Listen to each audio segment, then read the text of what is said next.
Hello guys. So আবার চলে এলাম আমি একটা খাবার ভিডিও নিয়ে। সো এখানে আছে আমি খাবারে কী কী নিয়েছি। সো এখানে আছে পেঁয়াজি পেঁয়াজি বড়া, তারপরে আছে টমেটো বেগুন সিদ্ধ, তারপরে আছে আলু আলু ভিন্ডির রসা রসা টাইপের আর কি, পেঁয়াজ, লেবু, কাঁচা লঙ্কা, দেখতে তো পাচ্ছ তোমরা। সো আমি আর দেরি করবো না, ফার্স্ট আমি কী দিয়ে ট্রাই করবো। ফার্স্ট আমি ট্রাই করবো টমেটো বেগুন সিদ্ধ। এটা খেতে খুব ভালো লাগে, প্লিজ তোমরাও বাড়িতে বানিয়ে ট্রাই করে খেয়ে দেখো, আশা করি তোমাদের সবাই ভালো লাগবে।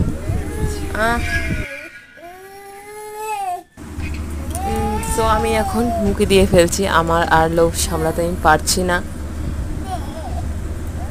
তো আমি এই মুখে দিলাম।